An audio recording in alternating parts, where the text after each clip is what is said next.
杨开，你入门3年，147场挑战无一获胜，此次以命相搏，境界就好。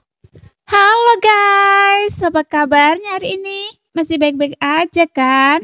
Di video kali ini kita lanjutkan Donghua Martial Peak.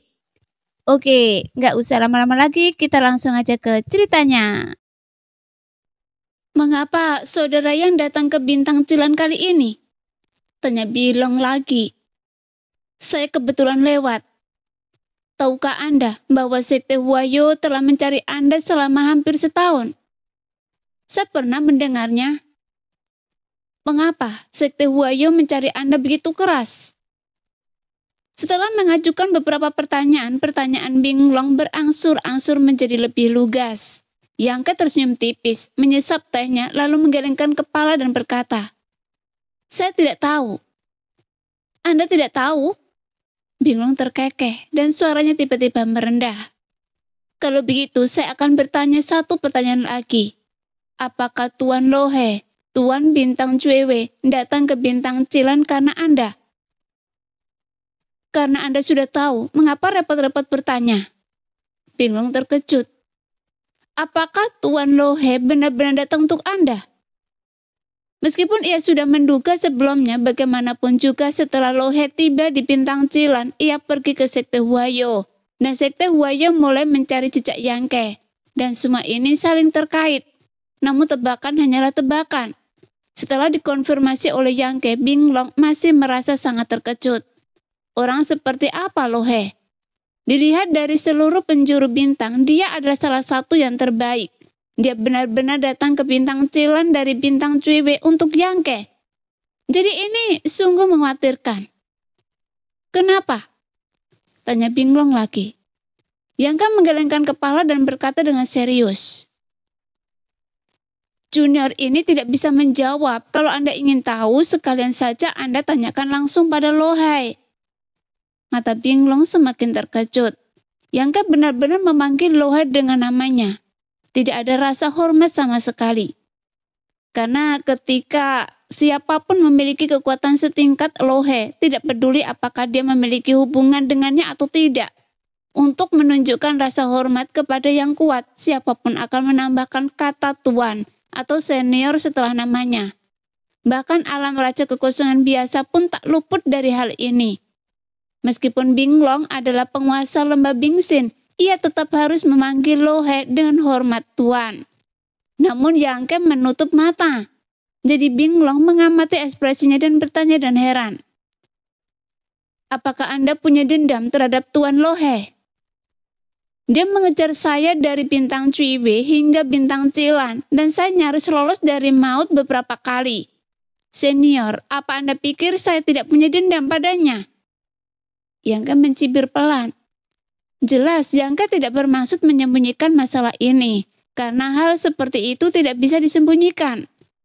Mendengar itu, Binglong dan Ran Junting terkejut secara bersamaan, dan menatap Yangke tak percaya. Setelah sekian lama, Binglong berkata dengan ekspresi rumit.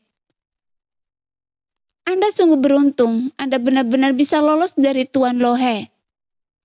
Dia berpikir bahwa Yangke bisa selamat, dan itu sepenuhnya karena keberuntungan. Kalau tidak, bagaimana mungkin seorang alam kembali kekosongan tingkat kedua bisa hidup di bawah tangan seorang master alam raja kekosongan tingkat kedua? "Apa dendam Anda terhadap Tuan Lohe? Ceritakan lebih detail." Ran Junting tiba-tiba berbicara.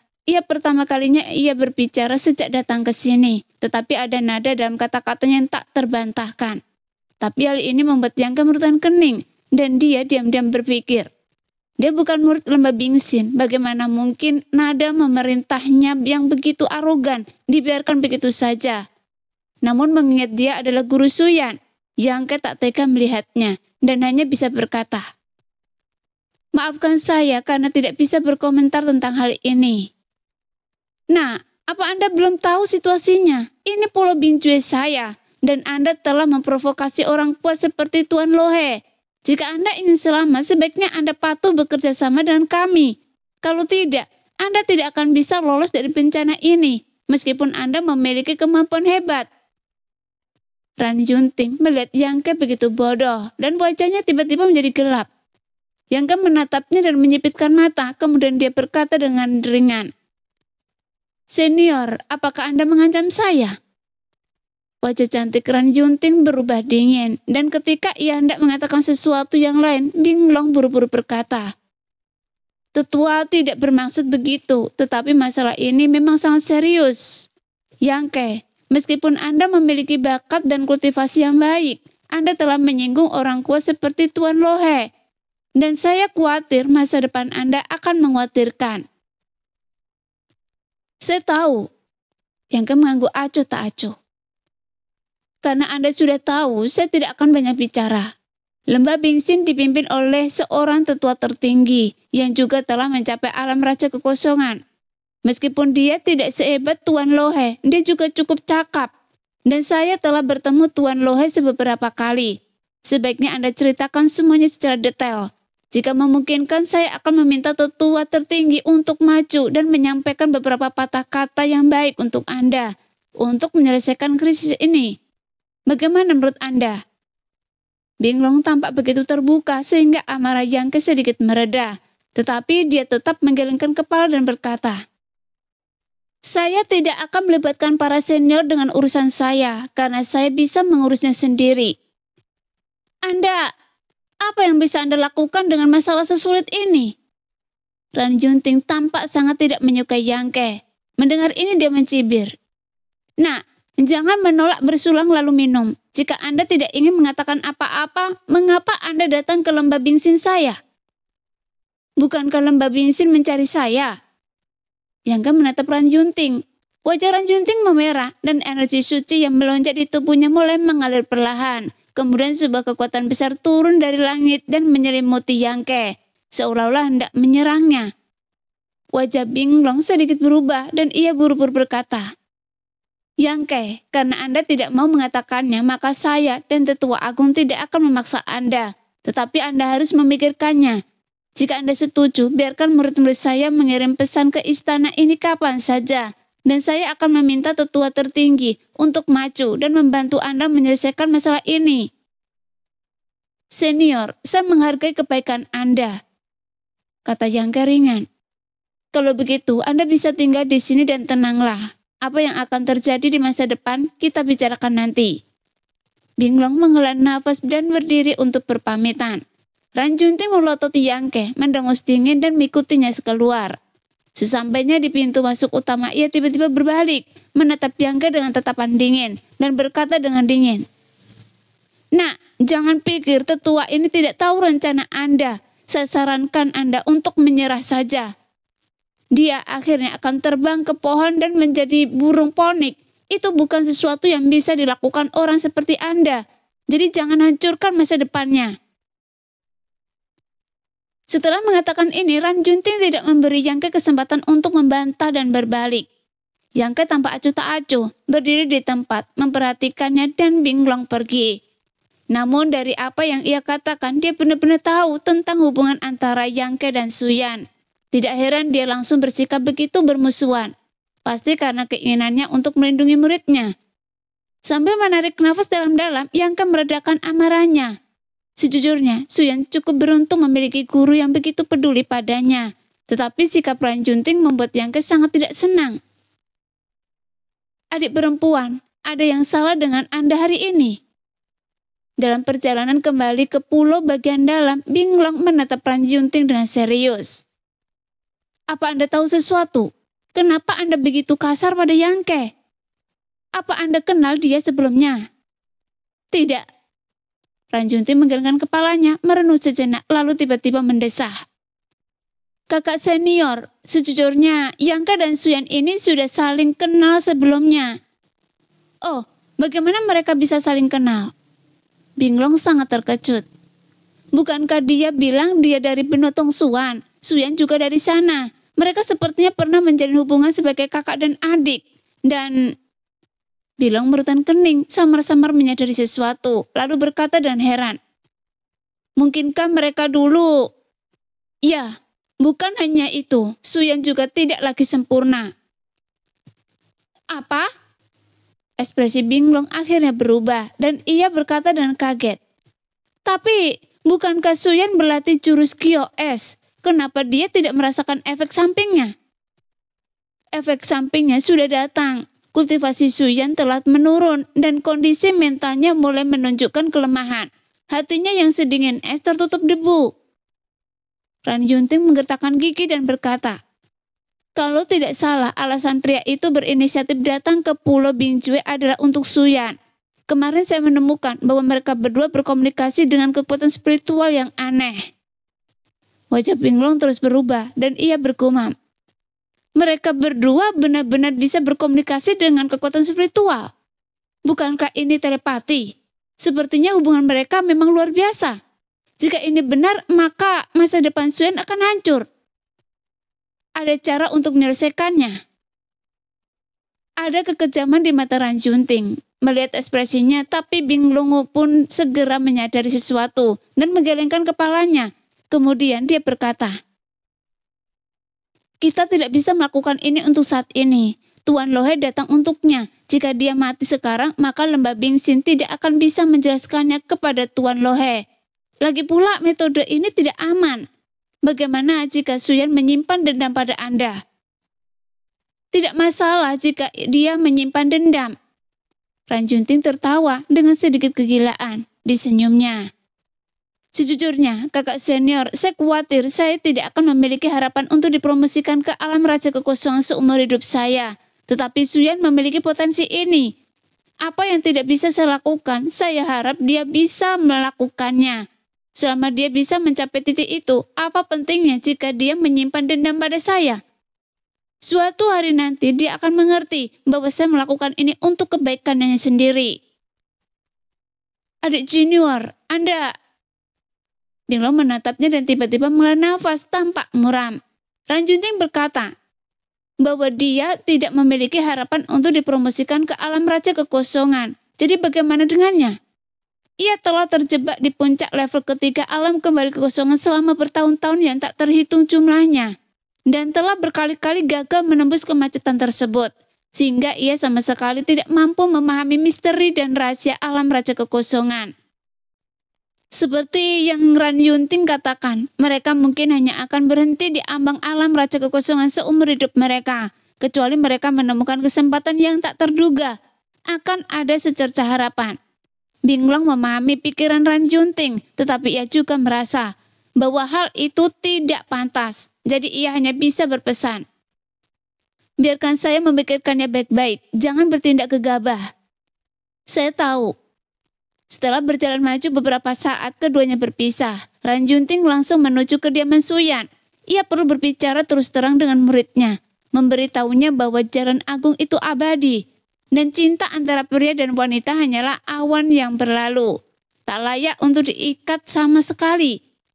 Tak lama kemudian Ran Yunting tiba di tempat itu. Dari kejauhan ia melihat seorang murid di luar ruang es Suyan, sedang berbicara dengan dua orang yang menjaga Suyan. Dengan raut wajah memohon. Ketika ia mendekat, Ran Yunting menyadari bahwa murid ini adalah Qingya yang datang ke lembah Bingsin bersama Suyan. Ran Yunting masih memiliki kesan tentang murid ini. Lagi pula ketika ia membawa Suyan kembali ke lembah Bingsin, Qingya juga ikut. Tetapi bakatnya tidak sebaik Suyan. Jadi ia tinggal di pulau terluar. Ketika mereka menyadari kedatangan Ran Yunting, Qingya dan kedua wanita itu langsung berhenti berbicara. Semuanya menghadap ke sana dan memberi hormat dengan hormat. Murid memberi salam kepada tetua agung. Ran Yunting mengangguk pelan, tatapannya menyapu wajah Qingya dengan dingin. Ia tak tahu apakah itu karena Yangke, tetapi Ran Yunting tiba-tiba merasa murid pulau terluar yang juga berasal dari benua Tongsuan ini agak menyebalkan.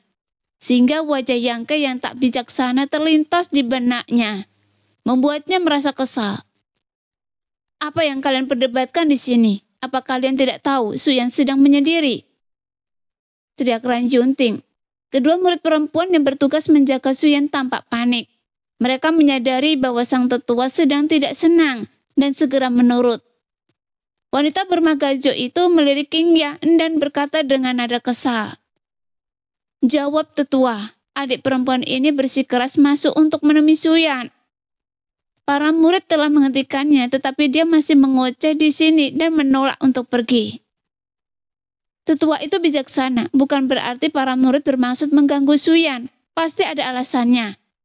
Wanita lain juga berteriak dengan nada tidak adil. Tatapan tajam Ranjuntin tertuju pada Qingya dan ia berkata dengan dingin, "Jika dia menolak mundur, apa Anda tidak tahu cara memukulnya? Apa Anda berarti sia-sia selama ini?" Ketika kata-kata ini terucap, Qingya dan ketiga orang lainnya tercengang. Sepertinya mereka tidak menyangka tetua akan mengatakan hal seperti itu. Di lembah Bingxin, meskipun ada perkelahian dan perselisihan di antara para saudari, tidak ada yang pernah berkelahi. Tetapi tetua ingin dia menghajar Qingya. Jadi wanita bermarga hijau itu sedikit bingung sejenak dan berdiri di sana. "Kenapa Anda masih berdiri di sana? Apa Anda tuli?" teriak Ranjunting lagi. Wanita bermarga hijau itu terkejut dan tersadar, tapi dia juga tahu bahwa tetua itu tidak bercanda. Ia begitu marah hingga tak punya tempat untuk melampiaskan amarahnya. Jadi ketika dia mendengar kata-kata itu, dia berteriak, "Baik, murid akan mematuhi perintah tetua." Sambil berbicara, energi suci mulai bergerak dan mendorong Qingya dengan telapak tangannya. "Tetua Agung!" Qingya membuka murid untuk memanggil, tetapi sebelum ia sempat menyelesaikan beberapa kata, dadanya dihantam oleh kekuatan energi yang dahsyat, sehingga tubuhnya yang ramping terlempar mundur hampir tak terkendali, dan ia memuntahkan seteguk darah di udara, yang membuat gaun putihnya bernoda merah. Setelah Qiyang terlempar lebih dari 3 kaki jauhnya, ia menabrak dinding es dan mendarat berantakan. Wajahnya pucat dan tak berdarah. Ia memaksakan diri untuk bangun, tetapi ia tak bisa bernafas untuk waktu yang lama. Ia sekarang berada di alam Raja Suci tingkat kedua. Wanita bermarga hijau yang memukulnya berada di alam kembali kekosongan tingkat pertama. Jadi kesenjangan kultivasi yang besar membuatnya mustahil untuk menahan serangan lawan. Sehingga Qingya sudah terluka di bawah 1 telapak tangan. Mata indahnya bergetar hebat dan dia menatap Ranjuntin dengan tak percaya. Sepertinya ia belum pulih dan tidak tahu mengapa tetua agung tiba-tiba mengeluarkan perintah yang begitu tidak manusiawi. "Keluar! Kalau berani menginjakkan kaki di pulau bagian dalam lagi, tetua ini akan mengusir Anda dari lembah Bingxin." Teguran Ranjunting dingin tanpa ampun. "Qingya!"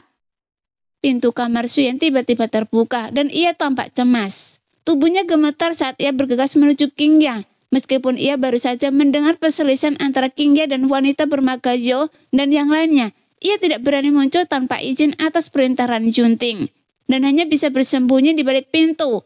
Tapi sekarang Qingya terluka dan dia tak bisa lagi menahan diri. Bagaimanapun mereka berdua berasal dari penotong Suan dan mereka berdua memasuki lembah Bingxin untuk berlatih. Mereka seperti saudara, jadi bagaimana mungkin Suyan bisa melihat Qingya dipukuli? Tanpa diduga, begitu orang itu muncul, Ranjunting dengan santai meniupkan angin kencang ke arahnya dan langsung menekan Suyan. "Kalau berani kabur, saya akan membunuhnya sekarang." Ranjunting berdiri di luar ruang es, menatap wajah Suyan yang dirundung duka dengan ekspresi dingin. Wajah Suyan memancarkan sedikit kepanikan. Ia menatap Ranjunting dengan tatapan yang sangat asing. Ia membuka mulut, tetapi akhirnya tak berani bertindak gegabah. Setelah beberapa lama, ia menarik nafas dalam-dalam dan menggertakkan gigi, lalu berkata, "Semoga guru tidak menghukum Qingya atas kesalahan pertamanya." Ranjunting mengangguk. "Patulah dan saya tidak akan mempersulitnya." Suyan menggertakkan gigi, mengepakkan tinjunya dan berbisik, "Murid mendengarkan guru." Ranjunting kemudian menunjukkan sedikit kepuasan. "Bagus, saya datang ke sini kali ini untuk memberitahu Anda bahwa pria itu telah tiba di Pulau Bingjue.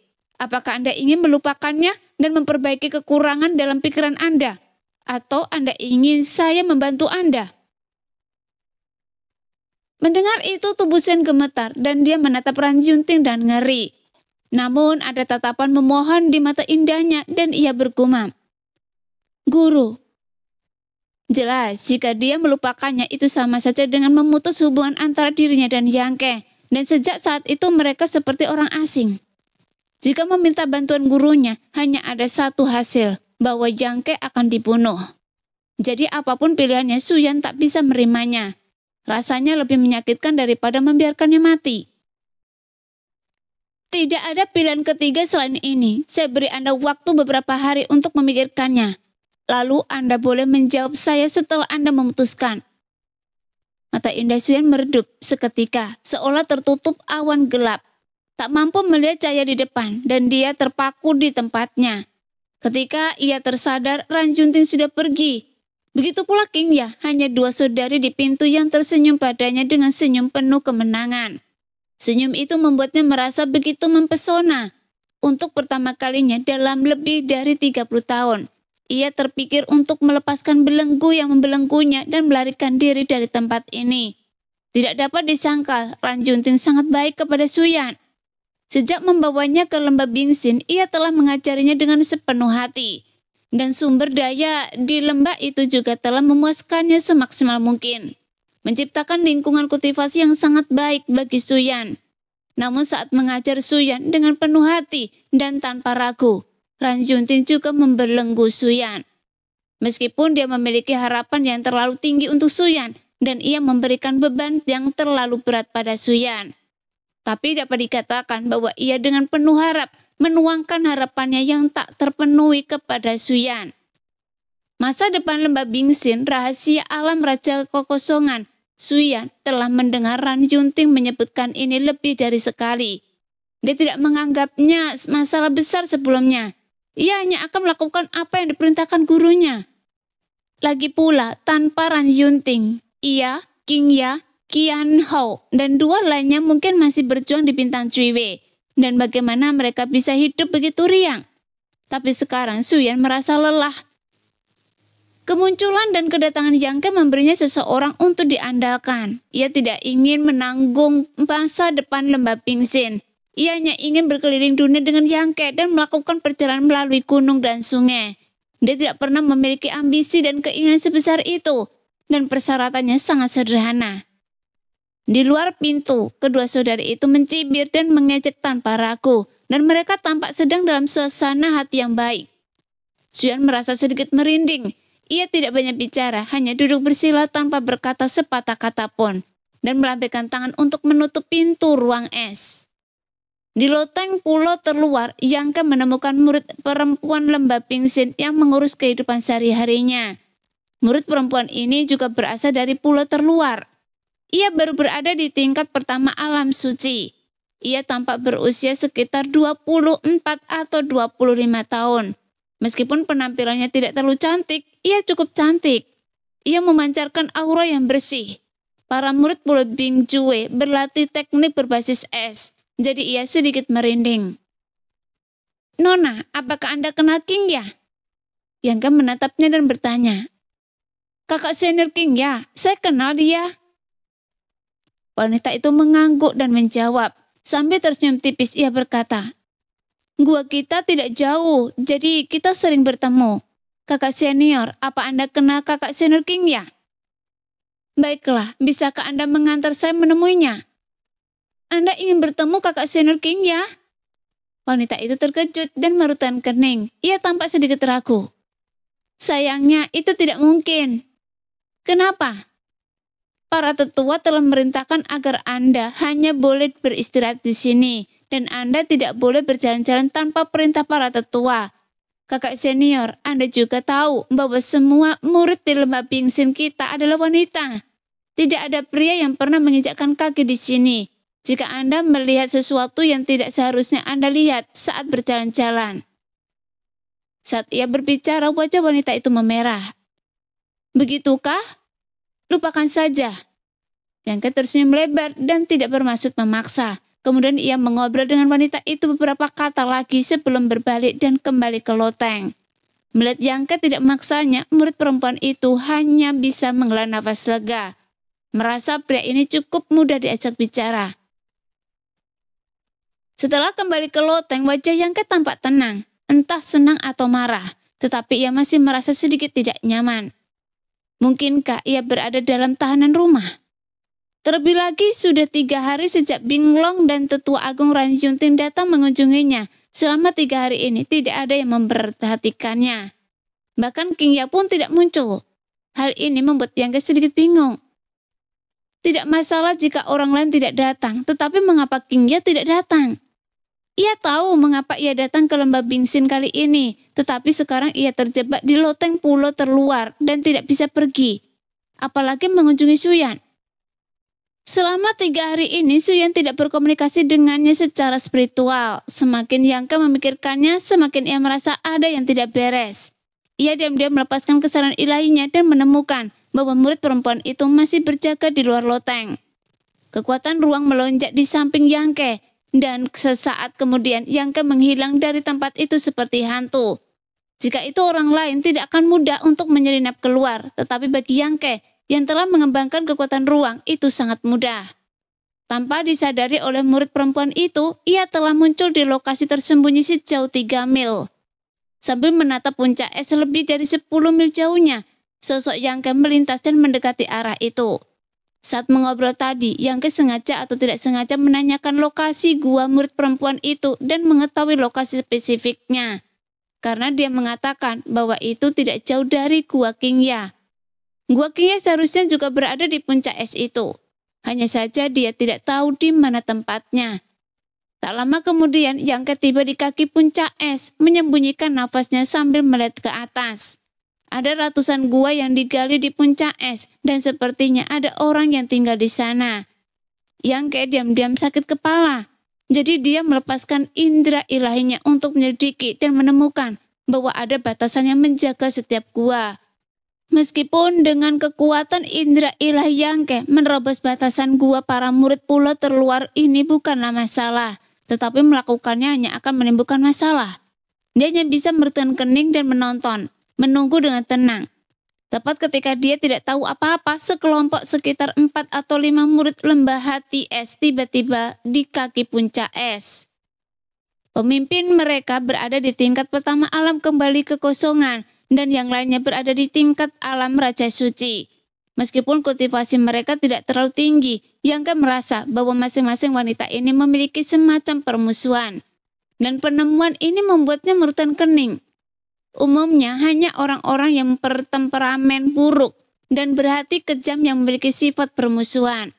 Orang-orang di lembah Bingxin mempraktekkan keterampilan berbasis es, yang menekankan kemurnian pikiran dan sedikit keinginan.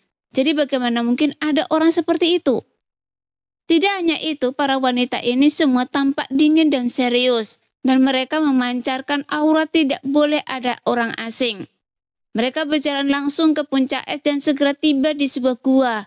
Kemudian wanita yang memimpin melihat sekeliling dan sepertinya bertanya kepada seseorang. "Apakah di sini?" Seseorang segera menjawab, "Di sini." Wanita yang memimpin mengangguk dan tiba-tiba berteriak, "Murid pulau luar Qingya ada di sini." Suaranya tidak keras tetapi terpancar jelas dari kejauhan dan sangat menusuk. Ketika Yang Ke mendengarnya, ia langsung gembira. Ini benar-benar seseorang yang mengirim bantal ketika ia mengantuk. Ia khawatir tidak dapat menemukan gua Qingya, dan tiba-tiba sekelompok orang seperti itu datang untuk menemui Qingya. Namun kelompok wanita ini tampaknya memiliki niat buruk. Jadi Yang Ke diam-diam merutan kening. Namun dia tidak terburu-buru muncul, tetapi masih bersembunyi di tempat yang sama dan mengamati secara diam-diam. Kurang dari 3 tarikan nafas setelah wanita itu selesai berbicara, penghalang tipis seperti film di luar gua tiba-tiba terbuka di kedua sisi, seperti gelembung yang meletus, dan seorang wanita bergaun putih dengan temperamen yang bermartabat keluar dari gua. "Qingya?" Yang Ke mengangkat alisnya dan kemudian ia menyadari ada yang tidak beres, karena nafas Qingya lemah. Wajahnya pucat dan ia sepertinya mengalami cedera serius. Sebelumnya dia baik-baik saja ketika kembali ke Pulau Bingcue beberapa hari yang lalu. Jadi bagaimana mungkin ia tiba-tiba terluka? Dan dari penampilannya, itu bukan karena kesalahan kultivasinya. Sebaliknya sepertinya ia dipukul, yang membuat Yang Ke sangat bingung. Di sana Qingya berjalan keluar dari gua dan melihat wajah dan pakaian orang-orang yang datang dan raut wajahnya sedikit berubah. Dia sepertinya mengenali wanita yang memimpin. Ternyata itu adalah kakak senior Bingde. Kakak senior, apakah Anda ingin berbicara dengan saya tentang sesuatu? Qingya berusaha menjaga ekspresinya tetap tenang, tetapi getaran dalam kata-katanya menunjukkan kegugupannya. Pada saat ini, banyak murid lembah Bingxin di seluruh Bingfeng terkejut karena teriakan Bing Die sebelumnya, dan mereka keluar satu demi satu untuk menyelidiki. Setelah melihat pemandangan ini, mereka tak kuasa menahan diri untuk tidak menunjukkan ekspresi ketakutan. Ternyata itu kakak senior Bing Die dari Balai Penegakan Hukum. Bagaimana dia bisa datang ke sini? Dan dia mencari saudari muda Qingya. Oh tidak, apakah saudari muda Qingya melakukan kesalahan? Kalau tidak, bagaimana mungkin dia menarik dewa wabah ini? Tidak juga, Qingya telah menjalankan tugasnya selama bertahun-tahun sejak dia memasuki lembah. Dia tampaknya telah memberikan kontribusi yang cukup besar beberapa waktu lalu. Bagaimana mungkin dia melakukan kesalahan? Sulit dikatakan. Saya mendengar dari seorang kakak senior dari Pulau Dalam bahwa saudari muda Qingya melakukan beberapa kesalahan beberapa hari yang lalu. Dia membuat kakak senior sangat marah. Saya juga mendengar tentang ini. Sepertinya seorang kakak senior bernama Zhou Yunxuan juga melukainya saat itu. Tidak mungkin. Saudari muda Qingya memiliki hubungan baik dengan Suyan. Dengan Suyan di sini siapa yang berani memukulnya? Tak lama kemudian para murid seluruh Bingfeng tampak waspada. Mereka semua keluar dari gua dan berdiri di dekat maupun jauh untuk menonton. Bisik-bisik terdengar dari sekeliling. Wanita yang memimpin Bing Die tak bergerak. Ia hanya menatap Qingya dengan acuh tak acuh dan berkata dengan suara rendah. Qingya, sebagai murid lembah Bingxin, Anda tidak berterima kasih atas pelatihan sekte ini. Sebaliknya, Anda berkolusi dengan orang luar untuk mengguncang fondasi lembah Bingxin. Dan sekarang para tetua telah mengeluarkan perintah. Mulai sekarang Qingya akan digulingkan dan diusir dari lembah Bingxin. Anda tidak akan pernah diizinkan menginjakkan kaki di Pulau Bingjue. Kata-kata ini menimbulkan ribuan gelombang. Kata-kata Bing Die membuat para murid seluruh Bingfeng meledak. Terdengar gelombang seruan, banyak wanita menutup mulut mereka dengan tangan, menatap Qingya dengan kaget dan simpati, dan mata indah mereka bergetar hebat. Karena diusir dari lembah Bingxin dan dilucuti kultivasinya, ini sudah merupakan hukuman paling kejam di lembah Bingxin. Cara ini lebih mengerikan daripada membunuh seseorang. Kematian hanya sesaat, tetapi jika dilucuti dan diusir dari lembah Bingxin, maka orang ini akan hidup di bawah bayang-bayang yang tak terbayangkan seumur hidupnya. Ini adalah noda yang tak akan pernah terhapus.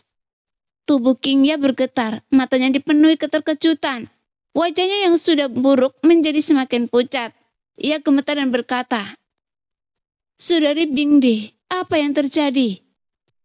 Jelas, kata-kata berkolusi dan orang luar untuk mengguncang fondasi lembah Bingxin. Kejahatan ini bukanlah sesuatu yang bisa dikatakan begitu saja.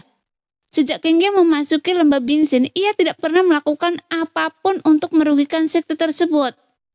Beberapa waktu lalu, ia dipuji oleh Master Lembah karena telah menemukan Yangke. Jadi bagaimana mungkin ia tiba-tiba jatuh ke dalam situasi ini? Sekarang, Bing Die tiba-tiba mengunjunginya dan mengumumkan berita mengejutkan itu kepadanya, yang membuatnya sama sekali tidak dapat menerimanya. Anda tahu apa yang terjadi?